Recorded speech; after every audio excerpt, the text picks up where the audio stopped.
வணக்கம் மக்களே. ரொம்ப நாளாக எல்லாருமே என்னை கேட்டுட்ருக்க ஒரே கொஸ்டின், எதுக்கு ஹேர் டிரான்ஸ்பிளான்ட் பண்ணீங்க? உங்கள் ஹேர் ஆல்ரெடி நல்லா தானே இருக்குது. ஃப்ரீக்வெண்ட்டாக எனக்கு கமெண்ட்ஸில் வர கொஸ்டின் இது தான். இப்போ நான் உங்களுக்கு என்னன்னு சொல்கிறேன். நான் ஏன் ஹேர் டிரான்ஸ்பிளான்ட் பண்ணேன்? எனக்கு ஹேர் லாஸ் அதிகமாக இருந்துச்சா, இல்லை என்னோடய ஃபோர் ஹெட்டில் லென்த் கம்மி பண்ணுறதுக்காக நான் பண்ணேன்னா, இதுக்காக நானும் டாக்டர்கிட்ட உட்காந்து என்ன எப்படிலாம் பிளான் பண்ணோம் அப்படின்றது எல்லாத்தையுமே ஒன் பை ஒன்னாக நான் உங்களுக்கு இப்போ சொல்கிறேன். என்னோடய மெயின் கன்சர்ன் என்னென்னா, கிளியராக நான் சொல்கிறேன், எனக்கு ஹேர் லாஸ்னால் நான் ஹேர் டிரான்ஸ்பிளான்ட் பண்ணலை. என்னோடய ஃபோர் ஹெட் ஆல்ரெடி பெருசு. இதில் ஃப்ரண்ட் க்ரௌன் பார்ட்டில் இருக்கிற ஹேர் எல்லாம் நிறைய விழ ஆரம்பித்ததுனால ரொம்ப போல்டாக தெரிஞ்சுது. ஆக்சுவலி சொல்லணும்னா லைட்டாக சொட்டையாக தெரிகிற மாதிரி தான் இருந்துச்சு. மிரரில் பார்க்கும்போதோ, ஒரு வீடியோ, ஒரு ஃபோட்டோஸ் எடுக்கும்போது, அதுவும் லைட்டுக்கு நேராக போய் நின்றுனா ரொம்ப கிளியராக மண்டை தெரிய ஆரம்பிச்சிது. இந்த வயத்து இது என்னோட கான்ஃபிடென்ட்டை குறைச்ச மாதிரி இருந்தது. இதுதான் உங்களுக்கு கான்ஃபிடென்ட்டாக, இதுதான் உங்களுக்கு தைரியம் கொடுக்குதா, மற்றது எதுவுமே இல்லையான்னா நிறைய பேர் சொல்லலாம். பட் எனக்கு அது ஃபீல் ஆச்சு. எனக்கோட கான்ஃபிடென்ட் லெவல் குறைஞ்ச மாதிரி ஒரு இடத்துல வெளியில் போகும்போதோ, 4 பேர் முன்னாடி பேசும்போதோ எனக்கு கொஞ்சம் அன்கம்ஃபர்டபுளாக இருந்ததுனால தான் இதை நான் டிசைட் பண்ணேன். நீங்கள் கேட்கலாம், இதுக்கு நிறைய ஃபுட்டு இருக்குது, பிஆர்பி, ஜிஎஃப்சி இதெல்லாம் பண்ணியிருக்கு. எல்லாமே நான் பண்ணிட்டேன், எதுவுமே பண்ணாமல் ஹெல்த்தி டயட் எடுத்துட்டேன், பிஆர்பியும் பண்ணிட்டேன், நிறைய சீரம்ஸும் அப்ளை பண்ணி பார்த்துட்டேன். எதுவுமே எனக்கு ஒர்க் ஆகலைன்ற லாஸ்ட்டு ஸ்டேஜில் தான் போதும், இதுக்கு மேலே என்னால் முடியல, பட் எனக்கு முடி வேணும், இப்படியும் என்னால் இருக்க முடியாது, சரி ரிஸ்க் எடுத்து பண்ணலாம் தான் டிரான்ஸ்பிளான்ட்டே டிசைட் பண்ணேன். டாக்டர்கிட்ட கன்சல்ட் பண்ணும்போது ஃபர்ஸ்ட்டு நான் சொன்னது, எனக்கு லோவாக ஹேர் லைன் வேணும். இதுதான் நான் ஃபர்ஸ்ட்டு சொன்னது டாக்டர்கிட்ட. அவர் எக்ஸ்பிளைன் பண்ணார் பொறுமையாக. நம்ம ரொம்ப லோவாக இறக்கி பண்ணிட்டோம் அப்படின்னா அது ஆர்டிஃபிஷியலாக தெரியும், லைக் விக்கு வச்ச மாதிரி தெரிஞ்சிடும். அதனால் இது கரெக்ட் மெஷர்மெண்ட்டில் பண்ணணும் அப்படின்னு சொல்லி மெஷர்மெண்ட்லாம் பண்ணாங்க. இன்னொன்று என்ன சொன்னாங்கன்னா, இந்த நெத்தி நம்ம இப்படி பண்ணுறோம்ல, இப்படி பண்ணும்போது அந்த சுருக்கம் அந்த எந்த அளவுக்கு போகணுமோ அந்த ஒரு மெஷர்மெண்ட்டும் சொன்னார். இன்னொன்று சொன்னார், இந்த கையளவும் சொன்னாங்க. இந்த கை இப்படி வைக்கும்போது அந்த அளவுக்கு நெத்தி இருக்கணும் அப்படின்னு 2-3 இதெல்லாம் எனக்கு சொன்னாங்க. ஆனால் நான் ரொம்ப தெளிவாக இருந்துட்டேன், எனக்கு சின்னதாக வேணும், அதுக்கு எப்படி மெஷர் பண்ணுமோ அதை பண்ணுங்கள், ரொம்ப ஆக்வர்டாகவும் இருக்கக்கூடாது, அது ஆர்டிஃபிஷியலாகவும் வச்ச மாதிரியும் இருக்கக்கூடாது அப்படின்னுட்டு. வேறு இடங்களில் நான் கன்சல்ட் பண்ணேன். அதாவது ஒரு டாக்டர்கிட்ட மட்டும் நம்ம பேச மாட்டேன், 2-3 கிளினிக்ஸ் எல்லாமே நான் விசாரிச்சிருந்தேன். நான் வேறு சில கிளினிக்ஸும் நம்ம போய் செக் பண்ணுவோம், நமக்கு பண்ணலாமா. அங்கே ஒரு கிளினிக்கில் ஒரு டாக்டர் சஜஸ்ட் பண்ணார், என்னென்னா, உங்களுக்கு ஹேர்லைன் ரொம்ப நல்லா இருக்குது, நீங்கள் டிரான்ஸ்பிளான்ட் போக வேண்டாம், நீங்கள் இந்த பார்ட்டுக்கு ஜிஎஃப்சி பண்ணுங்கள், பிஆர்பி பண்ணிவிட்டு லேசரும் ஒரு கண்டினியூஸாக ஒரு 6 months எடுங்க, அதுலேயே உங்களுக்கு சரியாயிரும் அப்படி தான் சொன்னாங்க. ஆனால் நான் தான் இல்லை, அது பண்ணாலும் க்ரௌன் தான் கவர் ஆகுமே தவிர என்னோடய ஃபோர் ஹெட் குறையாது இல்லைன்னு சொல்லிட்டு மறுபடியும் வேறு ஒரு 2-3 இடங்களில் விசாரித்த பிறகு தான் நான் பண்ண இந்த கிளினிக் எனக்கு கிடச்சிது. எனக்கு ஓகே தான்.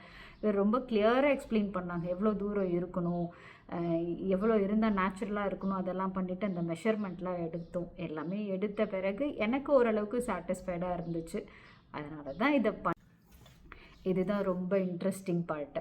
என்னென்னா, நம்ம ஃபேஸோட சென்டர் பாயிண்ட் இருக்குல்ல, இந்த சென்டர் மார்க் பண்ணிவிட்டு 2 சைடும் ப்ரொபோசிஷன்ஸ் எல்லாம் கரெக்டாக பார்த்தாங்க. இதில் என்னென்னா, ஃபோர் ஹெட்டோட ஹைட்டு, ஐப்ரோ இருக்குல்ல, அந்த ஐப்ரோடோட லைன் டிஸ்டன்ஸ் எவ்வளோ, அப்புறம் நம்ம ரவுண்டு ஷேப், ஃபேஸ் ஷேப்பு, இதெல்லாம் பார்த்து தான் செக் பண்ணாங்க. என்னையும் மிரரில் நான் நிறைய தடவை செக் பண்ணேன், மிரரில் போய் நின்று பார்த்து கரெக்டாக இருக்கா, எவ்வளோ தூரம் வரணும், இந்த பக்கம் இருக்கணுமா, இதெல்லாம் ரொம்ப செக் பண்ணி எல்லாமே பேலன்ஸ்டாக வந்த பிறகு தான் ஓகே இது போதும் அப்படின்றத நானும் டிசைட் பண்ணேன். அது நான் கேட்ட அளவுக்கு கரெக்டாக இருந்ததுனால தான் டாக்டரும் ஓகே பண்ணிக்கலாம் அப்படின்னு சொன்ன பிறகு தான் நெக்ஸ்ட் ஸ்டெப்பை எடுத்தோம்.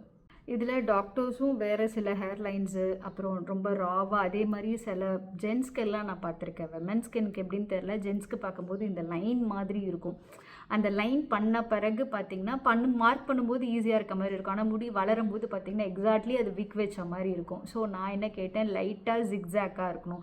ஸோ ஜிக்ஸாக்காக இருக்கும்போது நமக்கு அந்த ஹேர் கொஞ்சம் நேச்சுரலாக இருக்கும். அதே மாதிரி இந்த ஃப்ரண்ட்டில் இப்படி வரும்ல, அந்த வேவியாக வர்றது கொஞ்சம் நல்லா இருக்க மாதிரி இருக்கணும். அதையும் நான் மென்ஷன் பண்ணேன். இதெல்லாம் பார்த்து இவ்வளோ ஒர்க் பண்ணோம். அதே மாதிரி பேக்கில் இருக்கிற ஹேர் வந்து எல்லா ஹேருமே வந்து சிங்கிள் ஹேராக இருக்காது. 2 ஹேர்ஸ் இருக்கும் ஒரு ரூட்டில், 3 ஹேர்ஸ் இருக்கும்.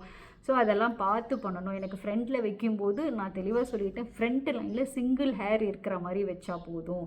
ஏன்னா ரொம்ப அடர்த்தியாக இருந்தாலும் அது தெரிஞ்சிடும், நம்ம விக்கு வச்சா மட்டும்தான் இந்த மாதிரி அடர்த்தியாக இருக்கும். ஸோ இந்த டீட்டெயில்ஸ் எல்லாமே நான் முன்னாடியே ப்ரீ பிளான் பண்ணிக்கிட்டேன். நமக்கு எப்படி வேணும், எனக்கு என்னென்ன மாதிரி இருக்கணுன்றதை நான் ஒர்க் அவுட் பண்ணேன்.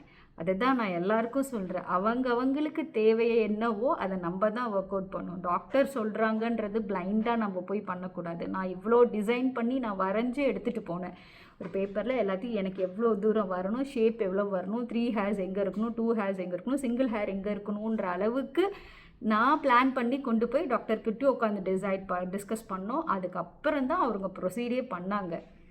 லாஸ்ட்டாக நானும் டாக்டர்ஸும் 2 பேரும் உட்காந்து டிசைட் பண்ணதில் ஃபோர்ஹெடும் ரெடியூஸ் ஆகிருக்கணும், ஃபேஸ் பேலன்ஸ் இம்ப்ரூவ் ஆகணும், என்னோட ஏஜுக்கு அது சூட்டாக ஆகணும், நேச்சுரல் லுக்காகவும் இருக்கணும். இது எல்லாமே ரொம்ப ரொம்ப இம்பார்ட்டண்ட். இது எல்லாமே நம்மளும் கொஞ்சம் பிளான் பண்ணணும். நமக்கு தேவையானதை எது நமக்கு சூட் ஆகும்னு நமக்கு தான் தெரியும். ஏன்னா பல வருஷம் நம்ம முகத்தை நம்ம தான் மிரரில் பார்த்துட்ருக்கோம். டாக்டர் ஜஸ்ட்டு 1 or 2 months தான் நம்மளை பார்ப்பாங்க.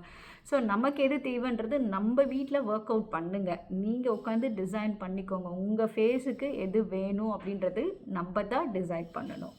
நான் சொல்கிறத மட்டுமே வச்சு எதுவுமே யாரும் டிசைட் பண்ணாதீங்க. இது என்னோட ஹெல்த்து, என்னோட ஃபேஸுக்கு எனக்கு எது வேணுமோ நான் அதை டிசைட் பண்ணேன். நான் அதை உட்காந்து பேசினேன் டாக்டர்கிட்ட. நிறைய கொஸ்டின்ஸ் கேட்டேன்.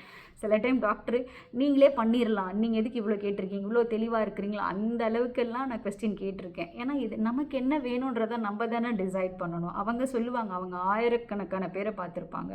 எல்லாரோட ஹெல்த்தும் எல்லாரோட உடம்பும் எல்லாரோட ஃபேஸ் ஷேப்பும் ஒரே மாதிரி இருக்காது. அதுலேயும் ஆஸ் அ விமனாக நம்ம போய் உட்காந்து நம்ம பேசும்போது நமக்கு நிறைய பயம் இருக்கும். எப்படி எடுத்துப்பாங்க, இதை பண்ணால் சரியாயிருமா, இதுக்கப்புறம் நமக்கு அது கரெக்டாக வருமா அப்படின்றதெல்லாம் இருக்குதுல்ல. ஸோ நீங்கள் ரொம்ப தெளிவாக இருந்துக்கோங்க. உங்களுக்கு வேணும், நான் சொல்கிறதுனால, என்னோடய ரீல்ஸ் எல்லாம் பார்க்கறதுனால, என்னோட ஹெல்த் கண்டிஷன்ஸ் பார்க்கறதுனால மட்டும் எதுவுமே ஜட்ஜ் பண்ணாதீங்க. Each body is different.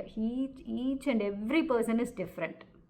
Almost எல்லா டவுட்ஸும் இந்த வீடியோவில் கிளியர் பண்ணியிருக்கேன்னு நினைக்கிறேன். வேறு எதுனா டவுட்ஸ் இருந்தாலும் எனக்கு கேளுங்க, கமெண்ட்ஸில் கேளுங்க, இல்லை டெக்ஸ்ட் பண்ணுங்கள். என்னால் எவ்வளோ முடியுதோ எனக்கு தெரிஞ்சது, அதாவது நான் என்ன பர்சனலாக எக்ஸ்பீரியன்ஸ் பண்ணிக்கிட்டு இருக்கணும் அந்த ஜேர்னியை மட்டும்தான் நான் உங்களுக்கு சொல்லிகிட்டு இருக்கேன்.